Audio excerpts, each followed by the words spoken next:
नमस्कार, मेरा नाम है बनवारी चंदवड़ा और आप देख रहे हैं मेरे साथ संजीवनी टुडे न्यूज़। बीजेपी शासित राज्यों के लिए ये खबर विचलित कर देने वाली हो सकती है, खासकर यूपी सरकार के मुख्यमंत्री योगी आदित्यनाथ के लिए। जहां योगी आदित्यनाथ लव जिहाद पर कानून लाने की तैयारी कर रहे थे, वहीं इलाहाबाद हाईकोर्ट ने योगी सरकार की मंशा पर चाबुक चला दिया है। वह साथ ही संकीर्ण मानसिकता वाले लोगों पर भी हाईकोर्ट ने सीधा सीधा प्रहार किया है। देश में लव जिहाद को लेकर चल रही चर्चाओं के बीच इलाहाबाद हाईकोर्ट ने प्रेम विवाह के एक मामले में अहम फैसला सुनाते हुए अपने ही फैसले को पलटते हुए यह फैसला सुनाया है। हाईकोर्ट ने कहा है कि तो युवाओं की अपनी पसंद का जीवन साथी चुनने का अधिकार है। कोर्ट ने कहा, कानून दो बालिग व्यक्तियों को एक साथ रहने की इजाज़त देता है, चाहे वे समान या विपरीत सेक्स के ही क्यों न हो। कोर्ट ने साफ किया कि उनके शांतिपूर्ण जीवन में ना तो कोई व्यक्ति और ना ही कोई परिवार दखल दे सकता है। यहाँ तक कि राज्य भी दो बालिग लोगों के संबंध को लेकर आपत्ति नहीं कर सकता है। दरअसल कुशीनगर के विष्णुपुरा थाना क्षेत्र के रहने वाले सलामत अंसारी और 3 अन्य की ओर से दाखिल याचिका पर हाईकोर्ट ने यह फैसला सुनाया है। आरोप है कि सलामत और प्रियंका खरवार ने परिवार की मर्जी के खिलाफ शादी की है। दोनों ने मुस्लिम रीति रिवाज के साथ 19 अगस्त 2019 को शादी की थी।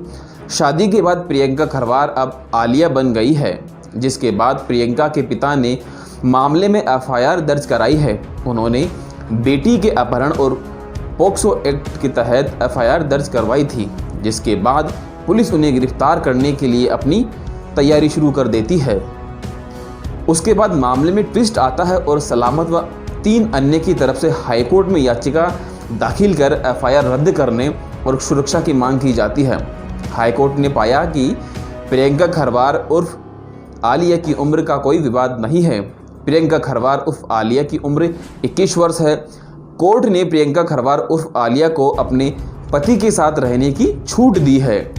कोर्ट ने कहा कि इस मामले में पोक्सो एक्ट लागू नहीं होता है। कोर्ट ने याचियों के खिलाफ दर्ज प्राथमिकी को भी रद्द कर दिया है। वहीं हाईकोर्ट ने पिता के बेटे से मिलने के अधिकार पर कहा कि बेटी प्रियंका खरवार की मर्जी है कि वह किससे मिलना चाहेगी।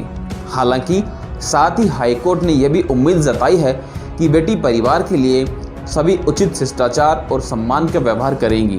प्रियंका खरवार उर्फ आलिया के पिता ने कहा कि शादी के लिए धर्म परिवर्तन प्रतिबंधित है। ऐसी शादी कानून की नज़र में वैध नहीं है। इस पर कोर्ट ने कहा कि व्यक्ति के पसंद का तिरस्कार पसंद की स्वतंत्रता के अधिकार के खिलाफ है।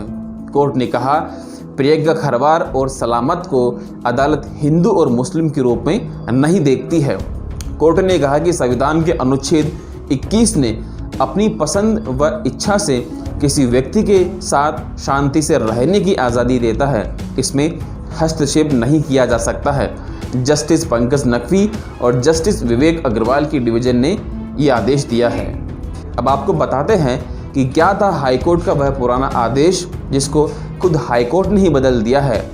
आपके लिए यह भी जानना ज़रूरी है कि इसी फैसले के चलते भाजपा शासित सरकारें लव जिहाद पर कानून लाने की तैयारी कर चुके थे।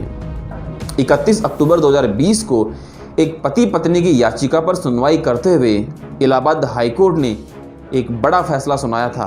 कोर्ट ने अपने फैसले में कहा कि केवल शादी के लिए धर्म परिवर्तन करना मान्य नहीं है। हाईकोर्ट ने फैसला प्रियांशी की याचिका पर सुनाया, जिसने शादी के 1 महीने पहले मुस्लिम धर्म छोड़कर हिंदू धर्म अपना लिया था। इस याचिका में जोड़े ने पुलिस सुरक्षा मांगी थी। प्रियांशी उर्फ सबरीन और उसके पति ने हाईकोर्ट में याचिका दाखिल कर कहा था कि उन्होंने स्वेच्छा से विवाह किया है, मगर लड़की के पिता इससे खुश नहीं हैं। दंपति ने कोर्ट में अपने वैवाहिक जीवन में किसी के द्वारा हस्तक्षेप न करने और पुलिस सुरक्षा मुहैया कराने का आदेश देने की मांग की थी। कोर्ट ने कहा कि इस मामले को देखने से स्पष्ट है कि लड़की जन्म से मुस्लिम है और उसने 29 जून 2020 को धर्म परिवर्तन कर हिंदू धर्म स्वीकार किया और 31 जुलाई को उन्होंने हिंदू रीति रिवाज से शादी कर ली। इससे स्पष्ट है कि धर्म परिवर्तन सिर्फ विवाह करने के उद्देश्य से किया गया है। खैर, हाईकोर्ट ने लव जिहाद पर कानून लाने वालों पर शिकंजा तो कस ही दिया है, साथ ही भारतीय संविधान के तहत इसकी सटीक व्याख्या भी कर दी है। लव जिहाद को लेकर आपके मन में क्या विचार है, हमें कमेंट बॉक्स में कमेंट करके ज़रूर बताएं। साथ ही हमारे चैनल को लाइक व सब्सक्राइब करना ना भूलें। शुक्रिया।